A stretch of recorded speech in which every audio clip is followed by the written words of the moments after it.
একই দেখতে দুইটা বক্স, নামও একই, কিন্তু দামের পার্থক্য 5,000 টাকা। অ্যাপেল এবার এয়ারপডস 4 লঞ্চ করছে দুইটা ভ্যারিয়েন্টে, একটা নর্মাল এয়ারপডস 4 এবং আরেকটা এয়ারপডস 4 ANC, মানে নয়েজ ক্যান্সেলেশন ভেরিয়েন্ট। এখন প্রশ্ন হলো, শুধু নয়েজ ক্যান্সেলিং এর জন্য কি এক্সট্রা টাকা খরচ করা বুদ্ধিমানের কাজ? আজকের ভিডিওতে সেটাই খুঁজে বের করার চেষ্টা করবো। আমি মিস্টার প্রতীক, চলুন ভিডিও শুরু করা যাক। দুইটার ডিজাইন কিন্তু প্রায় একই রকম, কোনো কিছুই চেঞ্জ পাবেন না হাতে নিয়ে, সেম ফিটিং। অ্যাপেল দাবি করছে তারা হাজার হাজার কান অ্যানালাইসিস করে এই ডিজাইনটা তৈরি করছে। সত্যি বলতে এটা কানে পরে আমি বেশ মজা পাইছি, অনেক হালকা। তবে মনে রাখবেন এই দুটো জিনিসই কিন্তু ওপেন এয়ার, যাদের কানে সিলিকন টিপস ঠিক মতো ফিট হয় না তাদের জন্য কিন্তু এয়ারপডস 4টা বেস্ট। আর ওয়েটের কথা বলতে গেলে এয়ারপডস 4 ANC যেটা, সেটার ওয়েটটা একটু বেশি। তবে ডিজাইনের ক্ষেত্রে একটা জিনিস আপনারা খেয়াল করবেন, নিচের দিকে তাকালেই দেখতে পারবেন এয়ারপডস 4 ANC যেটা, সেটাতে কিন্তু স্পিকার দেওয়া আছে, এবং নর্মালি যে অ্যাপেল এয়ারপডস 4 যেটা, সেটাতে কোনো স্পিকার দেওয়া নেই, জাস্ট চার্জিং পোর্ট দেওয়া আছে। আমি এতটুকুই ভিজুয়াল চেঞ্জ পেয়েছি, মানে বাইরে থেকে দেখে আপনারা এতটুকুই বুঝতে পারবেন যে কোনটা ANC সহ কোনটা ANC ছাড়া, জাস্ট স্পিকার দেখে। এখন আসল পার্থক্যে আসি।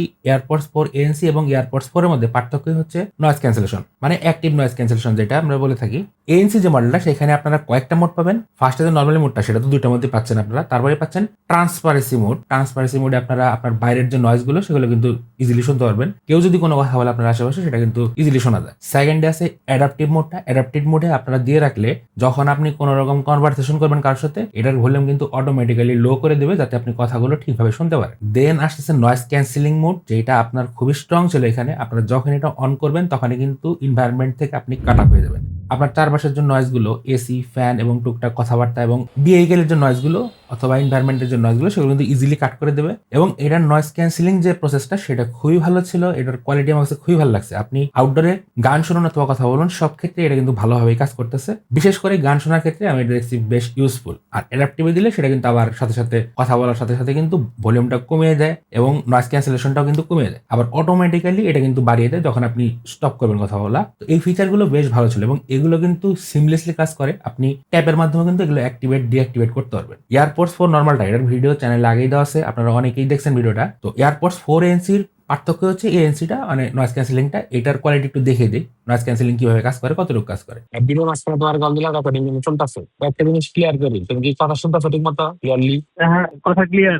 সাইডে তো কোনো ডাউট নাই। না, এখন আমি ANC টা বন্ধ করতেছি, বুঝছো? তুমি নয়েজ পাবা আর কি, পাও নাকি? এখন আমি নয়েজ ক্যান্সেলেশন বন্ধ করে দিচ্ছি। আমি পাইতেছো ভয়, মানে সাইডের নয়েজ পাইতেছো আশেপাশে? উঠে যাবো এতই না, মানে খুব হালকা, একদম হালকা। মানে অতটা স্ট্রং না, তাই তো? না না, আচ্ছা, আমি যদি তোমার ANC অন করলাম, এখন কি অবস্থা? আমি কি শুনতেছো ঠিক মতো? ভয়েস নয়েজ টয়েজ আছে ঠিকঠাক? না, নজ নাই। তো রেকর্ডিং শুনে বুঝতে পারতেছেন কোয়ালিটিটা কিরকম, নয়েজ ক্যান্সেলিং কতটুকু কাজ করে। আর কানেক্টিভিটি সুইচিং এর ক্ষেত্রে সবচেয়ে প্লাস পয়েন্ট হলো এই এয়ারপডস 4 অথবা এয়ারপডস 4 ANC দুইটাই কিন্তু সিমলেসলি আপনার আইফোন, আপনার আইপ্যাড, আপনার ম্যাকবুক সবগুলোর মধ্যে সুইচ করতেছে। আপনাকে বারবার এটাকে কানেক্ট করতে হবে না। জাস্ট আপনি যেই ডিভাইসে আপনি প্লে করতেছেন, যদি সিমিলারলি একই অ্যাকাউন্ট সবগুলোতে থাকে, তাহলে কিন্তু এটা অটোমেটিক্যালি সুইচ করে যাবে। আর এই দুইটার কোয়ালিটি যদি বলতে চাই, বিল্ড কোয়ালিটি দুইটা খুব সুপার লেভেলের ছিল। কোনো রকম চিপ ফিল পাবেন না দুইটার থেকেই। দুইটার হিঞ্জি বেশ ট্যাকটাইল, এখানে কোনো রকম সাউন্ড আসে না যে চিপ একটা সাউন্ড আসে। কম দামের যে কপিগুলো যেগুলো আছে, সেগুলো কিন্তু আপনারা এই ওপেন ক্লোজ করলে লিড থেকে একটা বাজে একটা সাউন্ড পাবেন। এখানে কিন্তু সেই জিনিসটা নাই। আর দুইটার ক্ষেত্রে কিন্তু হিঞ্জগুলো মেটালের, কোনো রকম দুশ্চিন্তা অথবা ভেঙে টেঙে যাওয়ার প্রবণতা এখানে নাই। তবে দুইটার ক্ষেত্রে একটা মাইনাস পয়েন্ট হচ্ছে, দুইটাই হোয়াইট কালারের এবং দুইটাতে প্রচুর রকম স্ক্র্যাচ মাজিস কিন্তু খুব কম টাইমে পড়ে যায়। এয়ারপডস 4 নর্মালটা যেটা, এটা আমি বেশ কয়েকদিন ইউজ করতেছি, এটার মধ্যে অলরেডি ভালো রকম স্ক্র্যাচ পড়ছে, এটা ওপেনলি ইউজ করা হয়েছে। তারপর আমি এয়ারপডস 4 ANC যেটা, এটা আমি কভার ইউজ করতেছি, তারপরেও কিন্তু বেশ কিছু দাগ পড়ছে। সাউন্ড কোয়ালিটির কথা বলতে গেলে দুইটার মধ্যে কিন্তু H2 চিপ ইউজ করা হয়েছে। দুইটার সাউন্ড কোয়ালিটি সিমিলার টাইপের, পার্থক্য শুধু এনসিতে। বেশ পাঞ্চি এবং মিউজিক অনেক ক্লিয়ার। গান শোনার ক্ষেত্রে আমি দুইটা মডেলে তেমন কোনো পার্থক্য খুঁজে পাইনি। দুইটার সাউন্ড কোয়ালিটি সিমিলার টাইপের ছিল। স্পেশাল অডিও বা হেড ট্র্যাকিং দুইটার মধ্যে কিন্তু ভালো ছিল, মানে সিমিলার টাইপের, স্মুথ লাগছে আমার কাছে খুব। এবং আপনি যেদিকে নড়াচড়া করবেন, সাউন্ড মনে হবে আপনার পিছন থেকে সেদিক থেকে আসতেছে। সারাউন্ডিং একটা ভালো একটা ভাইব দেয়। বিশেষ করে মুভি ওয়াচিং এর ক্ষেত্রে এটাতে কিন্তু ভালো একটা সাউন্ড এক্সপিরিয়েন্স আপনি পাবেন। চার্জিং ব্যাকআপের ক্ষেত্রে এয়ারপডস 4 যেটা, এটাতে কিন্তু ব্যাকআপ বেশি হয়েছে। এইটা ইজিলি আমাকে 16-17 আওয়ার ব্যাকআপ দিছে। এটা কিন্তু বেশ কয়েকদিন হয়েছে আমি ইউজ করতেছি, তারপরেও ব্যাকআপ এটা ভালো ছিল। আর এয়ারপডস 4 ANC যেটা, এটার থেকে কিন্তু আমি ব্যাকআপ পাইতেছি ANC যদি অন করে ভলিউম কম বেশি করে এভারেজ যদি আমি হিসাব করি, সেক্ষেত্রে এটা আমার 14 থেকে 15 ঘন্টা ব্যাকআপ দিতেছে। আর দুইটারই চার্জিং ব্যাকআপ নির্ভর করে আপনার অডিও কিভাবে শুনতেছেন, মানে ভলিউম কত শুনতেছেন, ANC অন ছিল না অফ ছিল। তো দুইটার ক্ষেত্রে দুই রকম ছিল।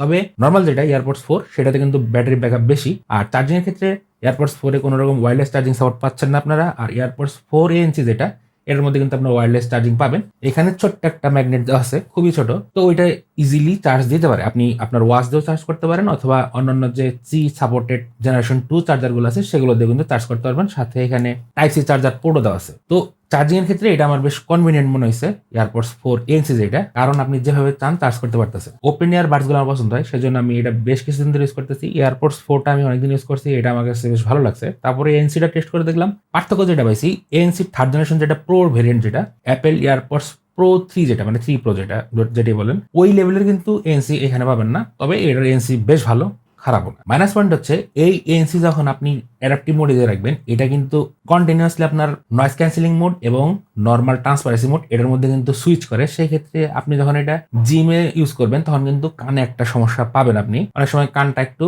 বন্ধ বন্ধ লাগতে পারে। এই জিনিসটা আমি ফিল করছি, বিশেষ করে ওয়ার্কআউট করার সময় এই জিনিসটা ফিল হয়। তো জিমে যারা ওয়ার্কআউট করেন তারা কিন্তু এই জিনিসটা ফিল করবেন। আমি এই জিনিসটা ফিল করছি দেখে বললাম, আর আমি ট্রাই করি এটা এএনসিটা অফ করে করার জন্য, তাতে ওই ফিলটা না হয়। এমনি এটার এএনসি ঠিকঠাক ছিল, আমার কাছে বেশ ভালো মনে হয়েছে, কোয়ালিটি ঠিকঠাক ছিল। এখন কথা হচ্ছে আপনি কোনটা নেবেন। আপনার বাজেট যদি টাইট থাকে আর এএনসি যদি আপনার খুব একটা দরকার নাই থাকে, তাহলে কিন্তু আপনি এয়ারপডস 4 নর্মাল যেটা ওটা নিতে পারেন। কিন্তু আপনি যদি জিম করেন এবং প্রচুর ট্রাভেল করেন, শান্তিতে একটু গান শুনতে চান, সেই ক্ষেত্রে আপনি এয়ারপডস 4 এএনসিটা দেখতে পারেন। এটা কিন্তু বেশ ভ্যালু ফর মানি মনে হয়েছে আমার কাছে, কারণ এর এএনসিটা কিন্তু বেশ ভালো কোয়ালিটির ছিল। আর ভিডিওটা ভালো লাগলে লাইক দিতে ভুলবেন না। দেখা হচ্ছে পরের ভিডিওতে।